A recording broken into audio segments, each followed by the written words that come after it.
For the Living, written by L.A. Witt, narrated by Charlie David. Theme song is Immersed by Igor Dvorkin, Duncan Pittock, and Ellie Kidd.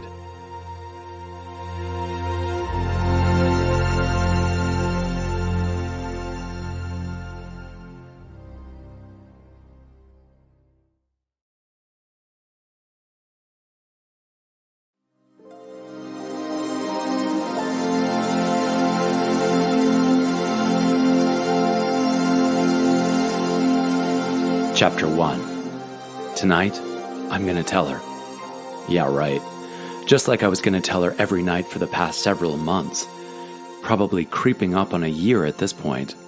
A year of long evenings of pacing back and forth across the living room or the kitchen, gesturing with my drink and talking to myself as I rehearsed the words that I had, to date, never been able to say in her presence.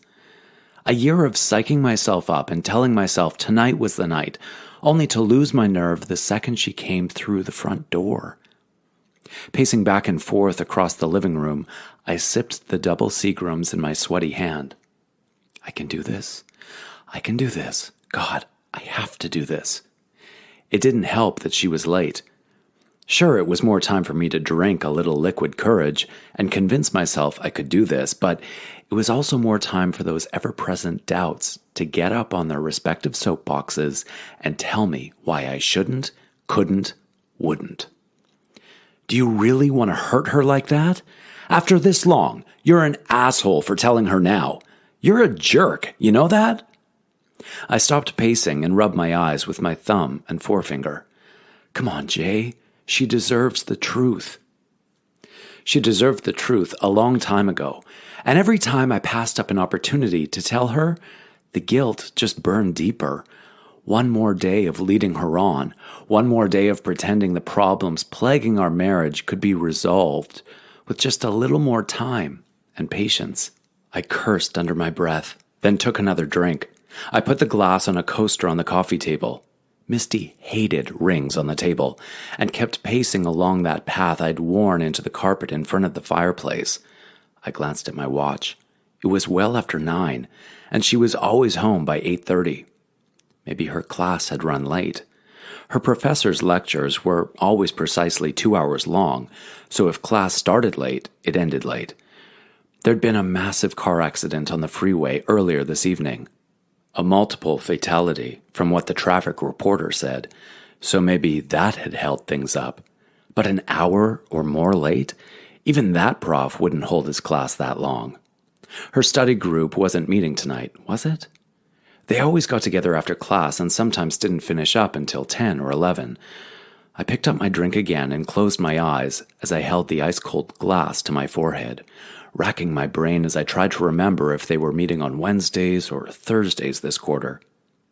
She'd probably told me earlier, might have even emailed me at work to remind me. I was just too far into this bottle and a night of undoubtedly futile self-pep talks to remember. Better check with her then, since I wasn't going to find the answer in my own nervous, slightly intoxicated mind, so I speed-dialed her cell. It rang several times, then kicked over to voicemail.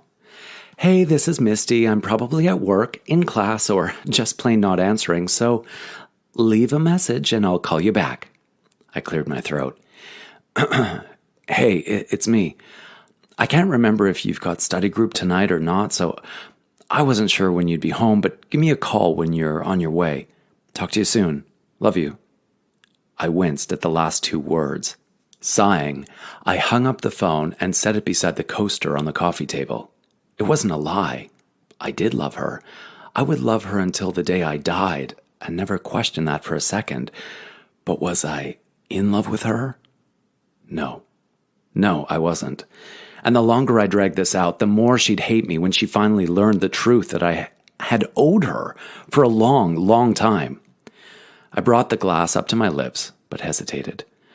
I'd had enough for one night. No sense being legitimately drunk when she got home. For one thing, we'd end up fighting. Misty didn't mind me drinking, but the second the alcohol showed itself in my speech or gait, she got pissed. I couldn't even count the number of times a fight about my drinking had been the convenient excuse not to discuss the reason I'd been drinking in the first place. Not tonight, no. Come on, Jay, you can do this. I also needed a clear head. Well, as close to a clear head as I could get. If I stopped drinking now, I might even be completely sober by the time she came home from study group. I stood, leaving my glass on the coaster beside my phone, and resumed pacing between the coffee table and fireplace. Listen, Misty, I said to the empty room, I'm not quite sure how to say this, and I'm so sorry I didn't tell you this sooner. I tried not to choke on the words. But honey, I'm gay. A million images of my wife flickered through my mind, each reacting a different way. One cussing me out, one collapsing into tears, one getting herself a very, very strong drink. Why didn't you tell me? She asked in my mind. Sometimes she screamed it. Sometimes she asked through her tears. Sometimes she just asked matter-of-factly, Jay, why? Why didn't you tell me? And why didn't you tell her, Jay? Scared, ashamed, uncertain, embarrassed, in denial, didn't want to hurt her, didn't want to lose her. Same answers, different night. And when she came home, I'd choke, just like I always did.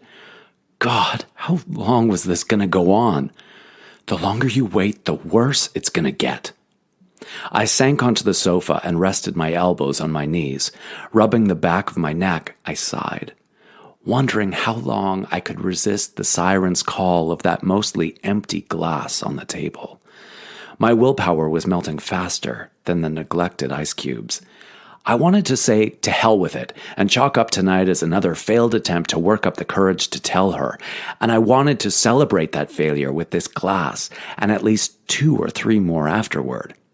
So, what if we fought? Maybe if we did enough fighting, we could divorce over that instead of this. My shoulders slumped, and I pressed my fingers into my temples. Oh, who was I kidding? I didn't want to hurt her. I had to, I knew that, but not by picking fights and giving us a reason to scream at each other until we could tick the irreconcilable differences box and move on. She deserved better than that. Oh, she deserves better than me. Fuck it.